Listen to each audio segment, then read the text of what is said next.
الفاتحة على روح النبي صلى الله تعالى عليه وسلم.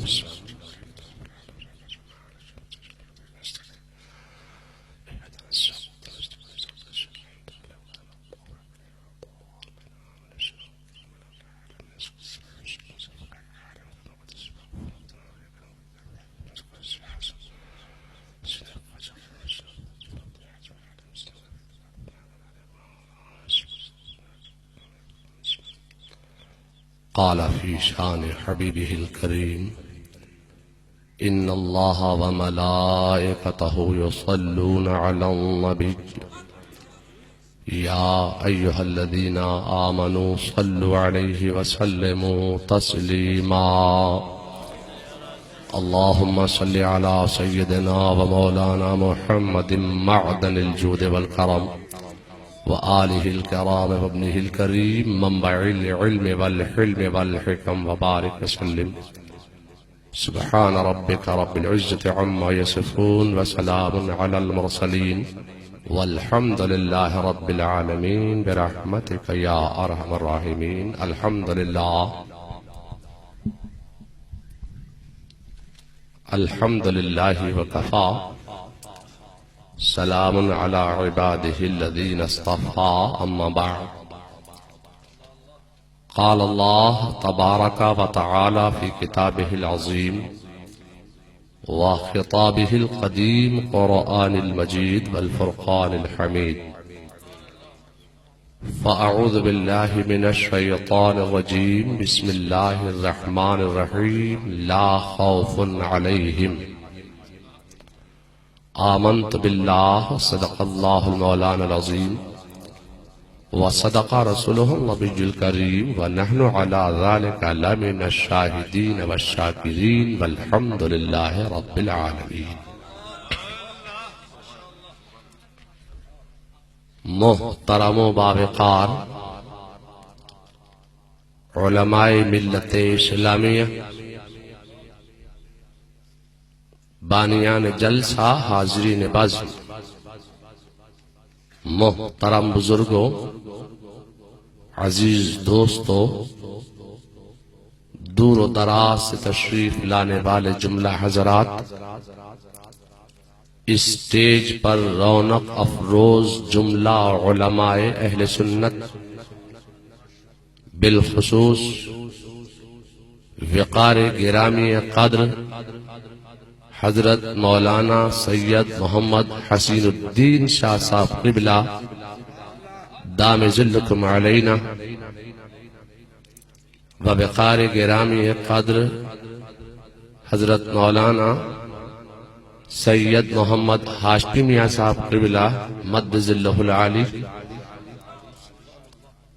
ووقار گرامی قدر مولانا مقصود احمد صاحب صابری مد ظلہ العالی، حضرت مولانا مفتی اکبر ہزاروی صاحب قبلہ السلام علیکم ورحمۃ اللہ وبرکاتہ۔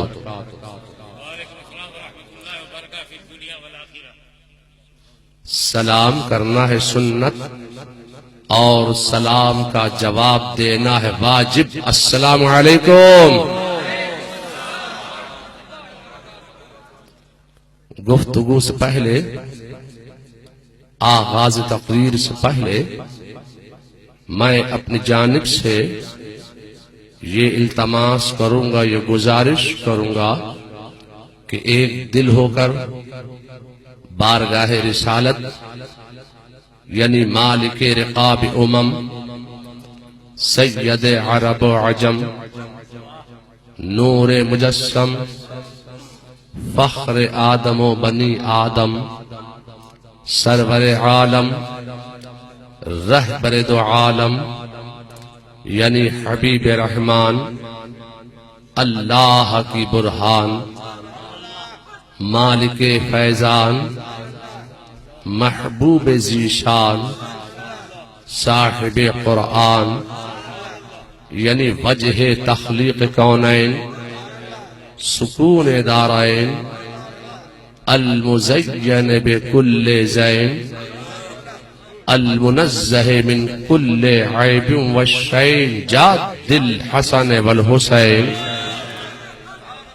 یعنی نبی الانبیاء عظیم الرجا عمیم الجود والعطا ماحی الذنوب والخطا شفیعنا یوم الجزا، یعنی سر اللہ المخزون در اللہ المکنون عالم ما کانا وما یکون، یعنی نور الافئدۃ والعیون، یعنی صاحب معراج مالک تاج جن کا ہر دور میں رہا ہے راج، یعنی باعث بعثت کائنات نور کونین جن کی ذات، جن کی بات اللہ کی بات، روح موجودات کان احسانات جامع الصفات، اول مخلوق صاحب اسرا صاحب مقام دنا فتدلا، یعنی جن کی غلامی تاج شاہی نجات کی ضامن جن کی گواہی، جن کی ہر بات وحی خدا بندی، یعنی جن کے سر پر ورفعنا لک ذکرک کا سہرا، جن کی کمر میں وَلَسَوْفَ يُعْطِيكَ رَبُّكَ فَتَرْضَىٰ کا پٹکا، جن کا راز فَأَوْحَىٰ إِلَىٰ عَبْدِهِ مَا أَوْحَىٰ، جن کی حقیقت اصلیہ لَقَدْ رَاءَ مِنْ آیَاتِ رَبِّهِ كُبْرَىٰ، جن کی چشمان کرم کی یہ شان کہ مَا زَاغَ الْبَصَرُ وَمَا طَغَىٰ، جن کے دست رحمت کا یہ رتبہ کہ وَمَا رَمَيْتَ إِذْ رَمَيْتَ وَلَكِنَّ اللَّهَ رَمَىٰ، جن کے ناز کی حقیقت لا اقسم بہذا البلد، جن کے سفر کا مقام سبحان الذی اسرا، جن کی عبادت کی یہ شان کہ یا ایہا المزمل قم اللیل الا قلیلا، یعنی شفیع یوم النشور ہادی سبل ختم الرسل احمد مجتبی محمد عربی روح فدا صلی اللہ تعالی علیہ وسلم کے پیارے پیارے پر نور نورانی سبز گنبد کی جانب لو لگا کر اس بھیک دینے والے داتا و آقا کی بارگاہ بے کس پناہ میں جھوم جھوم کر با آواز بلند درود و سلام کا نذران عقیدت پیش فرمائیے، پڑھیے اللہم صلی علی سیدنا و مولانا محمد معدن الجود والکرم وآلہ الکرام وابنہ الکریم وبارک وسلم۔ عقیدت و محبت کے ساتھ بارگاہ رسالت میں ایک مرتبہ اور درود و سلام کا نذرانہ پیش فرمائیے، صلی اللہ علی النبی الامی وآلہ صلی اللہ علیہ وسلم، صلاۃ و سلام علیکہ یا رسول اللہ۔ مرشد برحق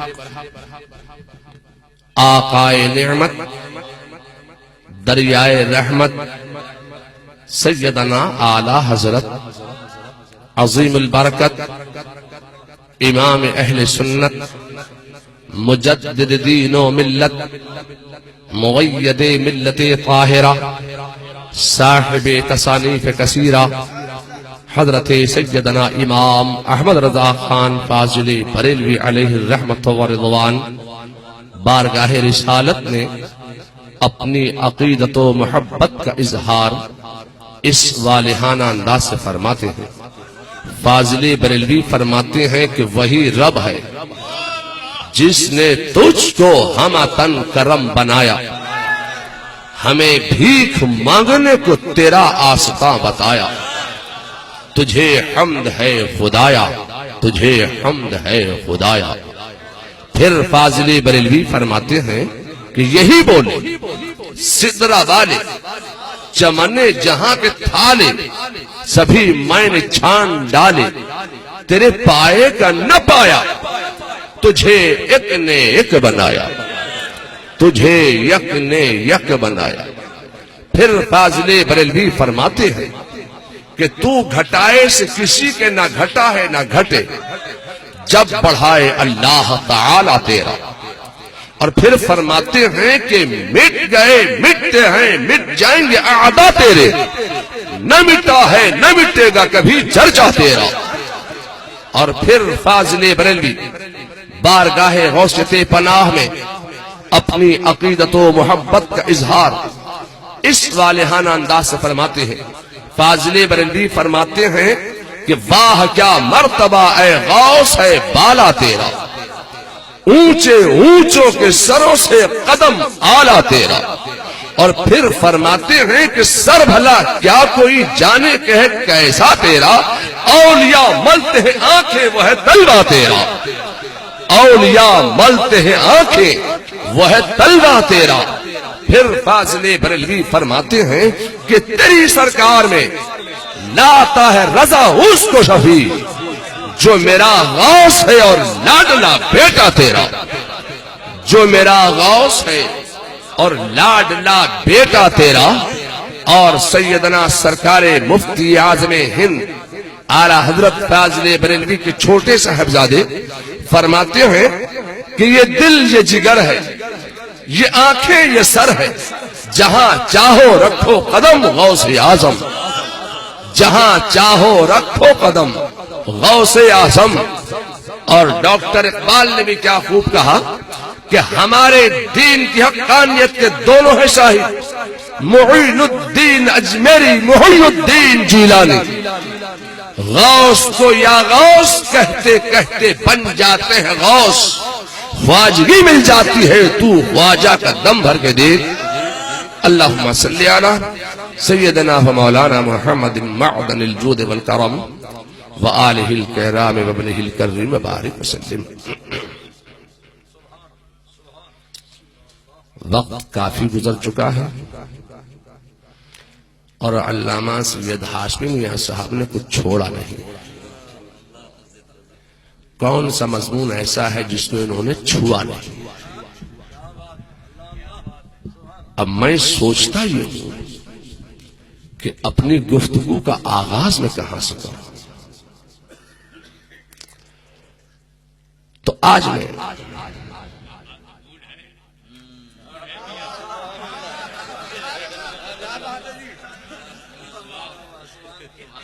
اس دور سے اپنی گفتگو کا آغاز کروں گا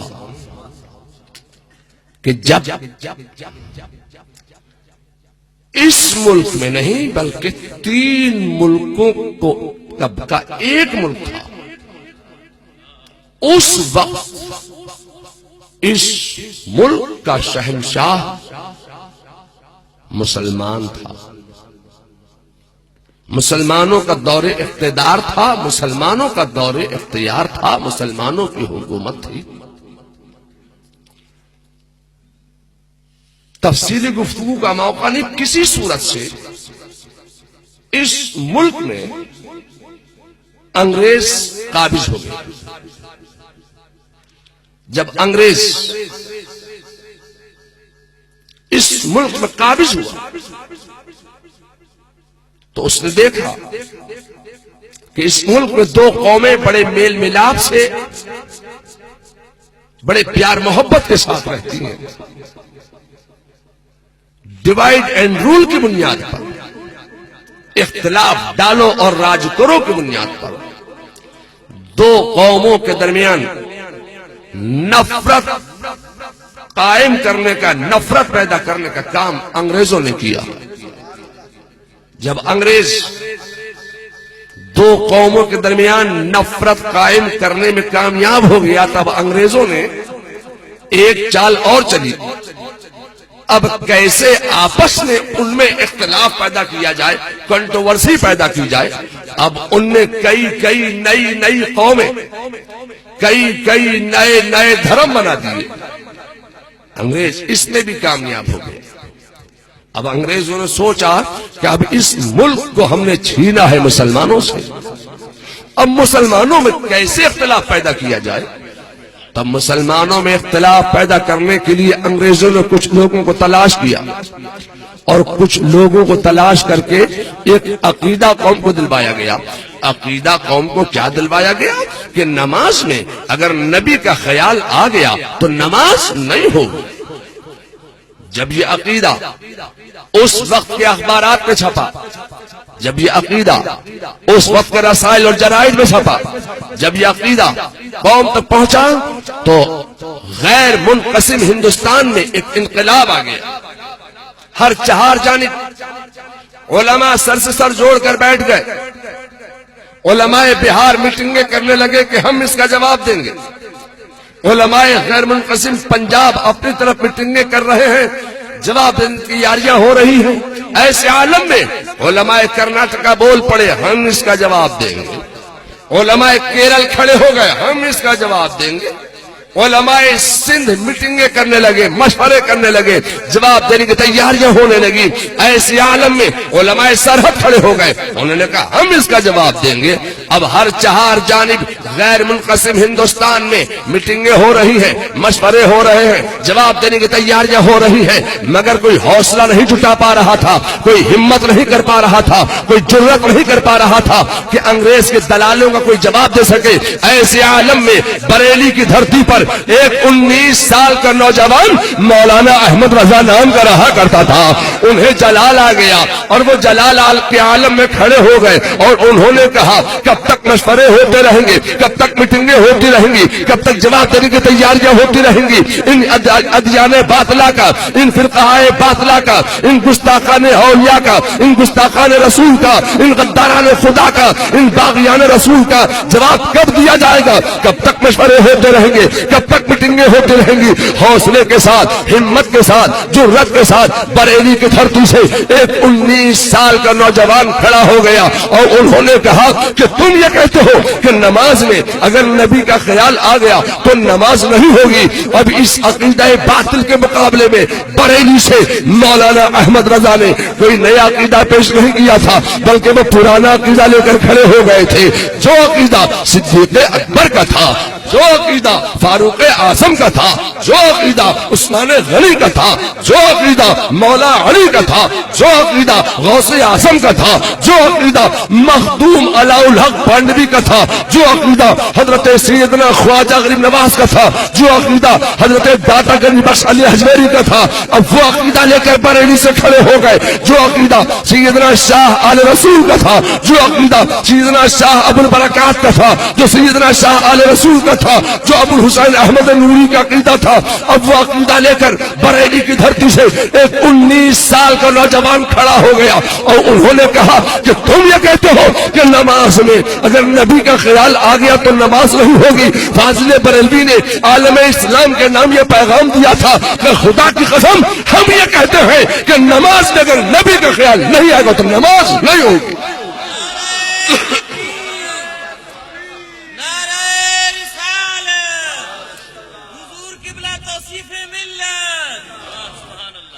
وہ کہتے تھے کہ نماز میں اگر نبی کا خیال بھی آ گیا تو نماز نہیں ہوگی، اور بریلی کا تاجدار یہ پیغام دے رہا تھا کہ خدا کی قسم نماز نام ہے خیال مصطفیٰ میں ڈوب جانے.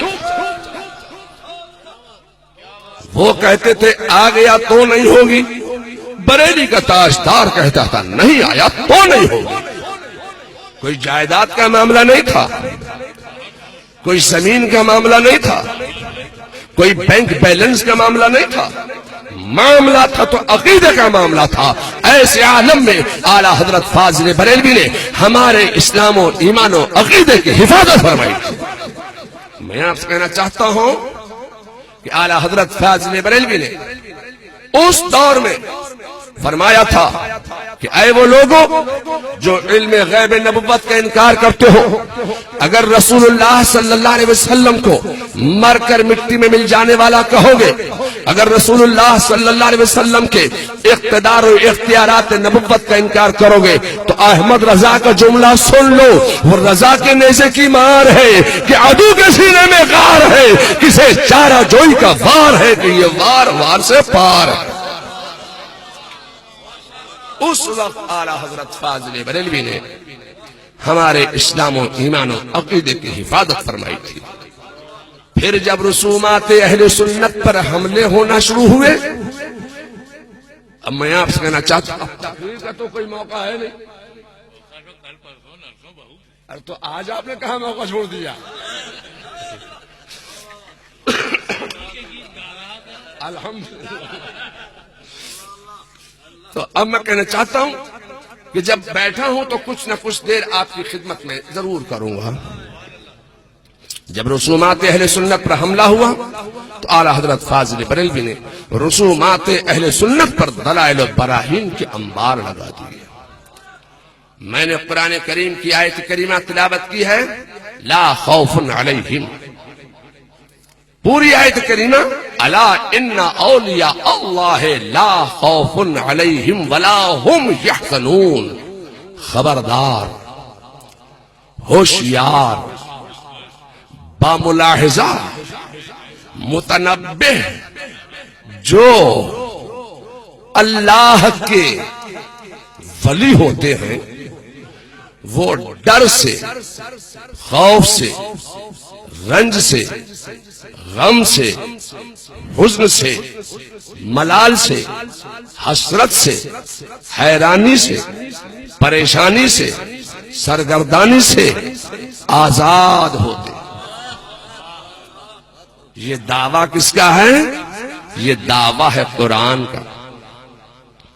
اللہ تبارک و تعالی کا ارشاد صادق حق و صداقت کی بنیاد پر عالم میں گردش کر رہا ہے کہ میرے ولی کو کوئی ڈر نہیں، کوئی خوف نہیں، کوئی رنج نہیں، کوئی غم نہیں، کوئی حزن نہیں، کوئی ملال نہیں، کوئی حسرت نہیں، کوئی حیرانی نہیں، کوئی پریشانی نہیں، کوئی سرگردانی نہیں۔ تو کیوں نہیں؟ آج دنیا میں کون سا وہ ایسا انسان ہے جس کو ڈر نہیں لگتا؟ آج وہ دنیا میں کون سا ایسا انسان ہے جس کو کوئی خوف نہیں، جس کو کوئی غم نہ ہوتا ہو، جس کو کوئی پریشانی لاحق نہ ہوتی ہو؟ آج دنیا میں وہ کون سا ایسا انسان ہے؟ دنیا کا ہر انسان ڈرتا ہے۔ میرا خدا فرماتا ہے کہ میرا ولی وہ ہے جو ڈر سے، خوف سے، رنج سے، غم سے، حزن سے، ملال سے، حسرت سے، حیرانی سے، پریشانی سے، سرگردانی سے آزاد ہے۔ تو کیوں ولی پریشانی سے آزاد کیوں ہے؟ تو ایک مثال دے کر میں اپنی بات کو آپ کے ذہن میں اتاروں کہ ایک پیالے میں اگر آپ شہد رکھ دیں تو اب اس پیالے میں آپ پانی نہیں ڈال سکتے۔ اگر دودھ ہے تو اس میں گھی نہیں ڈال سکتے۔ ایک پیالے میں ایک وقت میں ایک ہی چیز کا گزر ہو سکتا ہے۔ اگر پانی ہے تو شہد نہیں ہو سکتا، شہد ہے تو دودھ نہیں ہو سکتا، دودھ ہے تو گھی نہیں ڈال سکتے۔ یا یوں سمجھو کہ ایک میان میں اگر پہلے سے ایک تلوار موجود ہے تو اب اس میان میں آپ دوسری تلوار نہیں ٹھوس سکتے ہو۔ اگر دوسری تلوار ٹھوسنے کی کوشش کرو گے تو یا تو تلوار ہاتھ سے جائے گی یا میان ہاتھ سے جائے گی۔ ایک وقت میں ایک میان میں ایک ہی تلوار کا گزر ہو سکتا ہے۔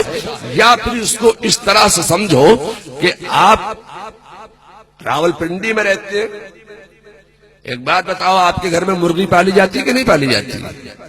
مرغی پالتے ہو۔ اب اگر آپ ایک دربے میں مرغی بند کر دیں تو اس بند سے آپ کیا نکالو گے؟ کبوتر تو نہیں نکلے گا، کیا نکلے گا؟ مرغی ہی نکلے گی، کبوتر نہیں نکلے گا۔ اگر آپ نے کسی کنٹینر میں ایک شیر بند کر دیا تو اس بند سے آپ کیا نکالو گے؟ ہاتھی، شیر نکلے گا۔ اگر آپ کسی بند میں الو بند کر دو تو گدھا نہیں نکلے گا۔ اس بند میں تم جو بند کرو گے اس بند سے وہی نکالو گے جو بند ہے۔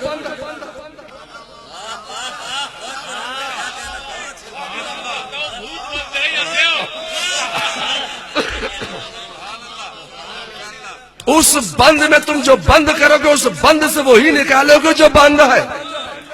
اگر آپ انسان بند کر دیں تو جن نہیں نکلے گا، جن بند کر دو تو بھوت نہیں نکلے گا. اس بند میں تم جو بند کرو گے اس بند سے وہی نکالو گے جو بند ہے. جہاں پہلے ہی دیو بند ہے کیا نکلے گا؟ اس بند میں تم جو بند کرو گے اس بند سے وہی نکالو گے جو بند ہے. اب نکل رہے ہیں، انسان نہیں نکل سکتا. اب نکل رہے ہیں ڈگر ڈگر، نگر نگر، شہر شہر، قریہ قریہ، بستی بستی، محفل محفل، گھوشا گھوشا، کھانا کھانا، جگہ جگہ، ہر جگہ. اس مسجد سے اس مسجد، اس مسجد سے اس مسجد، مسجد مسجد بھاگے بھاگے پھر رہے ہیں. نمازیں پڑھ بھی رہے ہیں اور پڑھوا بھی رہے ہیں. اور یہ ہم پر اعتراض کرتے جا رہے ہیں. یہ سنی علماء، یہ بریلوی علماء علم غیب کی بات کرتے ہیں، اقتدار کی بات کرتے ہیں، اختیار کی بات تو کرتے ہیں، سیرت کی بات کرتے ہیں، صورت کی بات کرتے ہیں، حج کی بات کرتے ہیں، زکوٰۃ کی بات کرتے ہیں، عمل خیر و خیرات کی بات کرتے ہیں، حاضر و ناظر ہونے کی بات کرتے ہیں، حیات النبی ہونے کی بات کرتے ہیں. یہ بریلوی علماء، یہ سنی علماء سارے ذکر و اذکار کرتے ہیں مگر ایک بات نہیں کرتے کہ یہ سنی علماء اپنی قوم سے نماز پڑھنے کے لیے نہیں کہتے ہیں. اب ہمارے اوپر یہ اعتراض کیا گیا کہ یہ سنی علماء نماز کی بات نہیں کرتے. اب یہ کہتے ہیں ہمیں دیکھو ہم ڈگر ڈگر نمازیں پڑھتے بھی پڑھواتے، ہم ہی ہے نماز کے ڈھنڈورتی. تو جو لوگ نمازیں بہت زیادہ پڑھتے ہیں ان کا عقیدہ کیا؟ نماز میں اگر نبی کا خیال آ گیا تو نماز نہیں ہوگی. آپ نمازیں بہت پڑھتے ہیں اور عقیدہ یہ رکھتے ہو کہ نماز میں اگر نبی کا خیال آ گیا تو نماز نہیں ہوگی. آپ جب چلتے ہیں تو نماز لے کے چلتے ہیں.